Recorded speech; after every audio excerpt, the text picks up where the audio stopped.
በስመ አብ ወወልድ ወመንፈስ ቅዱስ አሐዱ አምላክ።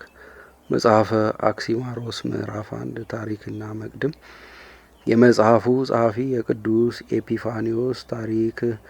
ቅዱስ ኤጲፋንዮስ የቆጵሮስ ደሴት ኤጲስቆጶስ የነበረ ምሁርና ደግ አባት ነው። ኤጲፋንዮስ ማለት ከሳቴ ወአለባዊ ማለት ነው። ትርጉሙም ገላጭ ከፋች ማለት ነው። የተሰወረውንና ያልተገለጸውን ምስጢር ግልጽልጽ አድርጎ ተንትኖ የሚያስረዳ መምህር ነው። በዓለ ኤጲፋንያ ዘውቱ አስተርእዮ እንዳለው አስተርእዮ ማለት የመገለጽ ዕለት ማለት ነው። እናቱና አባቱ የአይሁድ ወገኖች ስለነበሩ በሕገ ኦሪት እምነት የጸኑ ነበሩ። ከአንድ አህያ በስተቀር ምንም ሀብት የሌላቸው ድሃዎች ነበሩ። አባታቸው ሲሞት ለእርሱ ለእህቱና ለእናቱ የተውላቸው ያንኑ አንድ አህያ ብቻ ነበር። እናቱም ለችግራችን የምናውለው ገንዘብ ስለሌለን አህያውን ሽጠህ ገንዘብ አምጣልን ብላ ኤጲፋንዮስን አህያውን አስነድታ ወደ ገበያ ላከችው። እሱም የእናቱን ትእዛዝ ተቀብሎ አህያውን ነድቶ ገበያ አወጣው።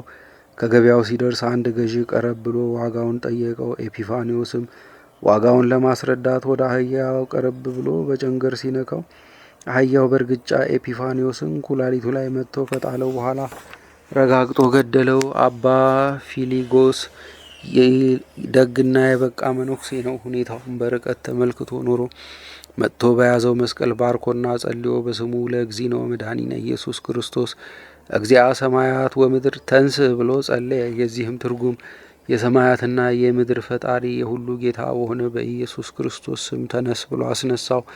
በእርግጫ መጥቶ የገደለውንም አህያ ሞት ይገባሃልና ሙት ብሎ የጌታችንን የኢየሱስ ክርስቶስን ስም ጠርቶ ረገመው። አህያውም ወዲያውኑ ተንፈራግጦ ሞተ። ኤጲፋንዮስም የጌታውን ስም ጠርቶና ጸልዮ በመስቀሉ ባርኮ ያስነሳውን ደግ አባት አባ ፊሊጎስን አባቴ ስሙን ጠርተ እኔን ያስነሳበት አህያውንም ረግመህ የገደልክበት የእኔ ወገኖች የሆኑ አይሁዶች ሩቅ ብእሲ ነው ብለው ገርፈው እና ሰቅለው የገደሉትን ነውን? አለው። አዎን ሲል መለሰለት። ኤጲፋንዮስም ይህ አስደናቂ ተአምር የተደረገልህ ምን ብታደርግ ነው ብሎ ደጋሚ ጠየቀው። አባ ፊሊጎስም በኢየሱስ ክርስቶስ ስም አምኜ በአንድ አምላክ በአብ በወልድ በመንፈስ ቅዱስ ስም በመጠመቄ ነዋ አለው። ያን ጊዜ ነገሩ በልቦና ውስጥ አደረ፣ በአእምሮውም ተቀረጸ። ኤጲፋንዮስም ይህ ተአምር ከተፈጸመለት በኋላ በአባታቸው መሞትና በችግራቸው ምክንያት አጎቱ የሆነ አንድ ባለጸጋ ወስዶ ሕገ ኦሪትን እያስተማረ አሳደገው። በሚሞትበትም ጊዜ ወራሽ ልጅ ስላልነበረው ገንዘቡን ሁሉ ለኤጲፋንዮስ አውርሶት ሞተ። ኤጲፋንዮስም እንደ ቅዱስ ጳውሎስ ከሕገ ኦሪት ወደ ሕገ ወንጌል የእግዚአብሔር ጸጋ ጠርተዋለችና አንድ ቀን መንገድ ሲጓዝ አባ ሉኪያኖስ እንደ እርሱ ሲጓዝ አገኘው። አብረውም ሲጓዙ አንድ ድሃ ከመንገድ ዳር ተቀምጦ በእግዚአብሔር ስም ምጽዋት ይለምናል። ይህ ደግ አባት የሚሰጠው ገንዘብ ቢያጣ የለበሳትን አጽፍ አውልቆ ለዚያ ለማኝ ድሃ ሰጠው። ወዲያውኑ ከሰማይ ለዚህ ቅዱስ አባት ለአባ ፊሊታዎስ የብርሃን አጽፍ ወርዶለት ሲለብስ ፊቱም እንደ ፀሐይ ሲያበራ አየና በአግራሞት ቅዱሱን አባት ተመለከተው። በልጅነቱ አባቱ በመሞቱ ሊሸጥ ወደ ገበያ የወሰደው አህያ ረግጦ በገደለው ጊዜ አባ ፊሊጎስ ጸልዮ የኢየሱስ ክርስቶስን ስም ጠርቶ በመስቀሉ ባርኮ ከሞት ያስነሳውን በአጸፋውም አህያውን ረግሞ የገደለበትን በጠየቀውም ጊዜ የኢየሱስን ክርስቶስን ስም ጠርቶ እንዳስነሳው የነገረውን አስታወሰና አባቴ ሆይ ከመንገድ ዳር ሲለምን ያገኘነው ድሃ በእግዚአብሔር ስም ምጽዋት ለመነህ የምትሰጠው ብታጣ የለበስከውን አጽፍ ገፈህ አለበስከው። ወዲያው ለአንተ ከሰማይ የብርሃን አጽፍ ወረደልህ። ይህ ሁሉ ተአምር የተደረገልህ ምን ደግ ስራ ሰርተህ ነው? አለው። ቅዱሱም አባት በጌታችን በመድኃኒታችን በኢየሱስ ክርስቶስ ስም በማመኔና በአንድ ፈጣሪ በአብ በወልድ በመንፈስ ቅዱስ ስም በመጠመቄ በሕገ ወንጌሉ በትእዛዘ ቃሉ ጸንቼ በመኖሬ ነው አለው። ኤጲፋንዮስም ስለ እሱ ማንነት አብራርተህ አስረዳኝ አስተምረኝ ብሎ አባ ፊላታዎስን ከእግሩ ስር ተደፍቶ ለመነው። እሱም የእግዚአብሔር ጸጋ ያደረበት የበቃ አባት ነውና የእግዚአብሔር መንፈስ እንደ ጠራው አውቆ እሱማ የክብር ባለቤት የእግዚአብሔር አብ የባህሪ ልጁ የባህሪ አምላክ እግዚአብሔር ወልድ ከባህሪ አባቱ ከእግዚአብሔር አብ ከባህሪ ሕይወቱ ከመንፈስ ቅዱስ ጋር በባህሪ በሕልውና በመለኮት አንድ የሆነ በድንጋሌ ስጋ በድንጋሌ ነፍስ ትምት ከሆነች በንጽሐ ስጋ በንጽሐ ነፍስ በንጽሐ ልቡና ፍጽምት ሆና ከተገኘች ከእመቤታችን ከቅድስት ድንግል ማርያም ሰው ሆኖ የተወለደ አይሁድ በምቀኝነት ገርፈው ሰቅለው የገደሉት በሦስተኛውም ቀን ከሙታን ተለይቶ የተነሳ ጌታችን ፈጣሪያችን መድኃኒታችን የባህሪ አምላክ ኢየሱስ ክርስቶስ ነው አለው። አባቴ በል አጥምቀኝ አለው። አባ ፊላታዎስም ሕገ ክርስትናና ሥርዓተ ጥምቀትን በቅዱስ ወንጌል የታዘዙ ሕግጋትንና ትእዛዛትን አስተምሮ ከእህቱ ጋር እርሱ ወደሚኖርበት ገዳም ወስዶ አጠመቃቸው። በዚህ ገዳም አባ ኤላሬዎን የሚባል አረጋዊ በገድሉና በትሩፋቱ አረጋዊ፣ በዕድሜውና በአካሉ ጎልማሳ ወጣት የሆነ ጻድቅ መነኩሴ ነበር። አባ ፊላታዎስ ኤጲፋኒዎስን ወስዶ እንዲያስተምረው አገናኘው። ይህም ቅዱስ አባት ተቀብሎ ሥርዓተ ቤተ ክርስቲያንን አስተማረው። ኤጲፋኒዎስም እንደ እርሱ እንዲያመነኩሰው ጠየቀው። አባ ኤላሬዎን ግን ኤጲፋኒዎስ ከአጎቱ የወረሰው ሀብት መኖሩን እግዚአብሔር ስለገለጸለት ሀብት ይዞ ምንኩስና አይገባም አለው። ኤጲፋኒዎስም በውርስ ያገኘውን ሀብት ሁሉ ሽጦ ገንዘቡን አሳዳጊ ወላጅ ለሌላቸው ጓለማውታዎች፣ ጧሪ ቀባሪ ለሌላቸው አረጋውያንና ባልቴቶች፣ ለአካለ ስንኩላንና ማየት ለተሳናቸው፣ እጅ እግር ለሌላቸው ደካማዎች አከፋፈለ። ለእህቱም ድርሻዋን ሰጥቶ በተረፈችው ገንዘብ መጻሕፍተ ብሉያትንና መጻሕፍተ አዲሳትን ሌሎችንም የጸሎት መጻሕፍት ገዛበት። ከዛ በኋላ አባ ኤላሬዎን ሥርዓተ ምንኩስናን በሚገባ ካስተማረውና ካስጠናው በኋላ አመነኮሰው። ከጥቂት ጊዜ በኋላ ዲቁና እንዲቀበል አደረገው። በዲቁና ገዳሙን ሲያገለግል ከቆየ በኋላ ማዕረገ ቅስና እንዲቀበል አባ ኤላሬዎን ምክርና ትእዛዝ ሰጥቶ ማዕረገ ቅስና እንዲሾም አደረገው። ገዳሙንም በቅንነት ሲያገለግል ለአባ ኤላሬዎንም ሲላላክና ትእዛዙንም ሲፈጽም ከኖረ በኋላ አባ ኤላሬዎን ኤጲፋኒዎስን አስጠርቶ እግዚአብሔር ያዘዘልህ ነገር አለና ቤትህን በቆጵሮስ ትይዩ ሰርተ በዚያ ተቀምጠ ፈጣሪህ ያዘዘልህን ነገር ጠብቅ። በተጠየቅህም ጊዜ የተጠየቅከውን ነገር አይሆንም አትበል፣ ከእግዚአብሔር የታዘዘልህ ነገር ነውና ብሎ አሰናበተው። ኤጲፋኒዎስም የአባ ኤላሬዎንን ምክር ተቀብሎ እርሱ ባለው ቦታ ቤቱን ሰርቶ በተባህቶ ተቀመጠ። ታላላቅ ተአምራትን በማድረግ ሕሙማንን በመፈወስ የዓይነ ስውራንን ዓይኖች በማብራት ርኩሳን መናፍስት ያደሩባቸውን ሰዎች በማዳን ለምጽ በማንጻት የተዘጉ አንደበቶች እንዲፈቱ በማድረግ ጎባጣ በማቅናት አንካሳ በማርታት በገድልና በትሩፋት ፍጹም ሆነ። የትሩፋቱም ወሬ በየሀገሩ ተሰማ። የእውቀቱና የደግነቱ ስራ ሁሉ በአራቱ ማዕዘን ተነገረ። የአይሁድ እምነት ተከታይ የሆኑ ወገኖቹ እየመጡ ከእርሱ ጋር ተከራክረው በመረታታቸው ብዙዎቹ አምነው በእርሱ እጅ ተጠምቀው የእርሱ ተከታዮች ሆኑ። በክርስትና እምነትም ጸኑ። ጠቢባንን የሚሉ ዮናናውያንም በእርሱ ትምህርት አምነውና ከስህተታቸው ተመልሰው በእርሱ እጅ ተጠምቀው ወደ ክብር ባለቤት ወደ ኢየሱስ ክርስቶስ ሕገ ወንጌል ውስጥ ገቡ። መምህሩ ቅዱስ አባ ኤላሬዎንም በቆጵሮስ ሀገር ኤጲስቆጶስነት እንዲሾም ትንቢት ተናገረ። ወደ ቆጵሮስም ሄዶ በዚያ እንዲኖር ገለጸለት። እንዲህም አለው፣ ኤጲስቆጶስነት ሊሾሙህ በፈለጉ ጊዜ እንቢ አትበል፣ ይህ በእግዚአብሔር ፈቃድ ሆኗልና። ቅዱስ ኤጲፋኒዎስም መምህሩ አባ ኤላሬዎን እንዳዘዘው ሄደ። ኤጲስቆጶስ ሆኖ የሚሾምበት ጊዜው ሲደርስ አባ ኤላሬዎን ለአረጋዊው የቆጵሮስ ኤጲስቆጶስ እንዲህ ሲል ላከበት። አንተ እረፍት ደርሷል። ከአንተ ቀጥሎ የሚሾመው ያለ ጊዜዋ ያፈራች የወይን ዘለላ ይዞ ወደ አንተ ከሁለት መነኮሳት ጋር ይመጣል። ማን ይሉሃል ብለህ ጠይቀው። ኤጲፋኒዎስ ይሉኛል ብሎ ይነግርሃል። ከአንተ ቀጥሎ የሚሾመው እርሱ ነውና ከአንተ ጋር እንዲቀመጥ አድርግ ብሎ ላከበት። ለአረጋዊው ኤጲስቆጶስም ጌታችን ኢየሱስ ክርስቶስ እረፍቱ እንደደረሰ ከሱ ቀጥሎ የኤጲስቆጶስነቱን ስልጣን የሚረከበው ኤጲፋኒዎስ የሚባለው መሆኑን በራእይ ገለጸለት። ተስፋውን ሲጠባበቅ የቆየው ቅዱስ ኤጲፋኒዎስም ምግብ ለመግዛት ከሁለት መነኮሳት ጋር በገበያ ሲዘዋወር አንድ ገበሬ ያለ ወቅቱ ያፈራች ሁለት የወይን ዘለላ ይዞ አገኘና ከገበሬው ዋጋ ተነጋግሮ ተገዛ። ከዚያም ይችን የወይን ዘለላ እኛ ልንበላት አይገባም፣ ለአረጋዊ የቆጵሮስ ኤጲስቆጶስ ገጸ በረከት አበርክተን አቡነ ዘበሰማያት ልንቀበልበት ይገባል ብሎ ሁለቱም መነኮሳት አስከትሎ ሄደ። ለኤጲስቆጶሱም አበረከተ። ኤጲስቆጶሱም አባ ኤላሬዎን የነገረውን ትንቢትና ጌታችን ኢየሱስ ክርስቶስ በራእይ ያሳየው በመድረሱ ተደስቶ ማን ትባላለህ አለው። ኤጲፋኒዎስ እባላለሁ አለው። ይህንን ተወውና የተጠራው ለክብር ነውና ከዚህ ከኔ ጋር ተቀመጥ፣ የተጠራበት ታላቅ ቁም ነገር አለ ብሎ ከእሱ ጋር እንዲቆይ አድርጎ ተከትለው የመጡትን መነኮሳት ግን አሰናበታቸው። ወዲያው ካህናቱና ሕዝቡን ሰብስቦ ከሱ ቀጥሎ የሚሾመው ኤጲፋኒዎስ መሆኑን አባ ኤላሪዮን የነገረው መሆኑን እርሱ ራሱም ጌታችን መድኃኒታችን ኢየሱስ ክርስቶስ በራእይ እንዳሳየው ነገራቸው። ሕዝቡና ካህናቱን በእልልታና በጭብጨባ ደስ ብሏቸው ተቀበሉት።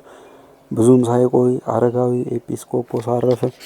የቀብሩን ስነ ስርዓት ካከናወኑ በኋላ በሶስተኛው ቀን ኤጲፋኒዎስን በተነገረለት ትንቢት የቆጵሮስ ኤጲስቆጶስ አድርጎ ሾሙት። ቅዱስ ኤጲፋኒዎስም እግዚአብሔር ፈቅዶና ወዶ በሰጠው ሹመት ላይ ሆኖ በምስጢረ መለኮት የተሞሉ በርካታ መጽሐፍትን ጻፈ። ብዙ ድርሰቶችን ደረሰ። በጎ ምግባሩንና ትሩፋቱን፣ ሃይማኖታዊ ትምህርቱ፣ ርኅራኄውና ቸርነቱ በሁሉም ዘንድ ታወቀ። ገንዘብ ወዳድ የነበሩትንም ሰዎች መክሮና አስተምሮ በጎ ምግባር ያስያዛቸው። ከእነዚህም አንዱ የኢየሩሳሌም ኤጲስቆጶስ የነበረው አባ ዮሐንስ ይገኝበታል።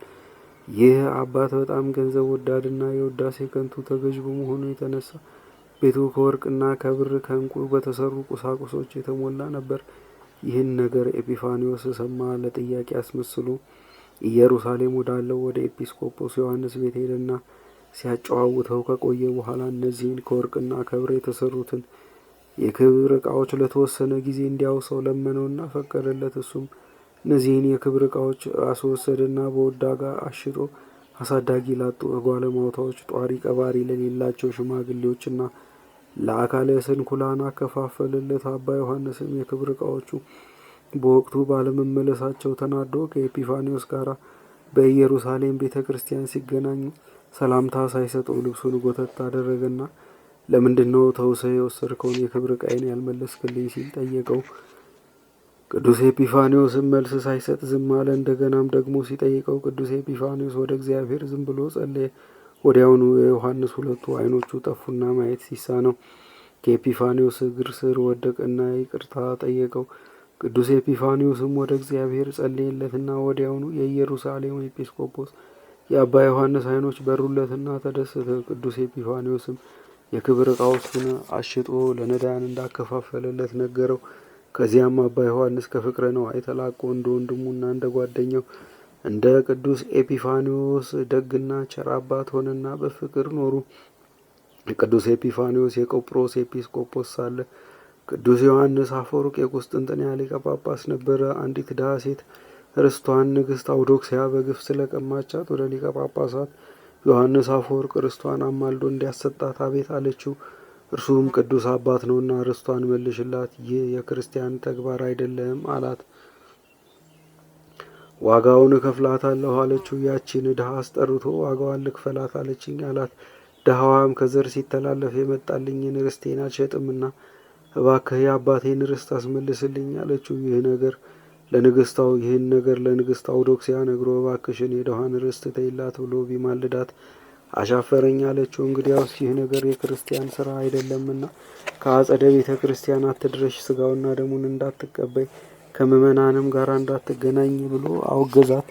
በዚህ ተናዳ እርሱ በነውር ከስልጣናቸው የሻራቸውን ኤጲስቆጶሳት አሰባስባ ቅዱስ ኤጲፋኒዎስንም አስጠርታ ሊቀ ጳጳሳት ቅዱስ ዮሐንስ ያለ አግባብ እንዳወገዛት ነገረች።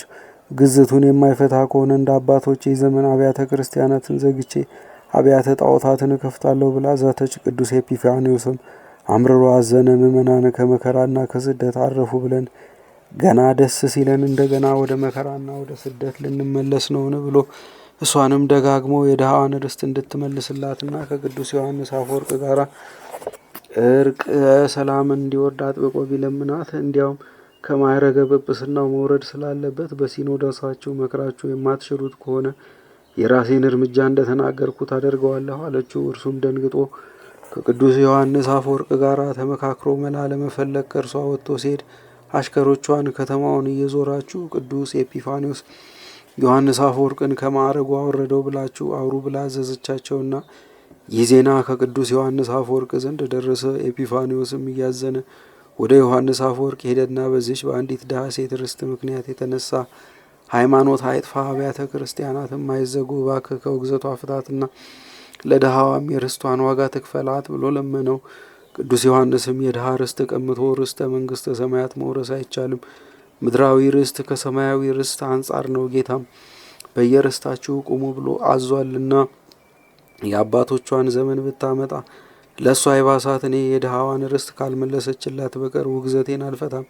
በዚያው ላይ አንተ በነገሬ ለምን ገባህ አለው። ቅዱስ ኤጲፋንዮስም እኔ ርቀ ሰላም ለማውረድ ከመጣር በስተቀር በሌላ ጉዳይ አልገባውም ብሎ ተሰናብቶት ወደ ሀገሩ ለመሄድ ሲነሳ ቅዱስ ዮሐንስ አፈወርቅ መሄድማ እንዳይሄዱን አለ፣ በመንገድ እያለ በመርከብ ላይ ትሞታለህ እንጂ ከቦታ አትደርስም አለው። ኤጲፋንዮስም መቅረትማ እንዳይቀሩን አለ፣ አንተም እንጂ ታስረህና ተግዘህ በግዞት ቦታው ሳትደርስ በመንገድ ላይ ትሞታለህ አለው። ይህም ታሪክ በጊዮርጊስ ወልደ አሚድ መጽሐፍ ውስጥ ይገኛል። ይህን የተባባሉት በሁለቱ የበቁ አባቶች መካከል ጥላቻ ኑሮ ሳይሆን ሁለቱም የበቁ አባቶች ስለሆኑ የቅዱስ ኤጲፋንዮስ በመንገድ ላይ እንደሚሞት ለቅዱስ ዮሐንስ አፈወርቅ ተገልጾለት፣ እንዲሁም የቅዱስ ዮሐንስ አፈወርቅ በስራት በግዞት ላይ እንደሆነ መሞቱ ለቅዱስ ኤጲፋንዮስ ተገልጾለት ሁለቱም ትንቢት መናገራቸውን ለመናገር ነው።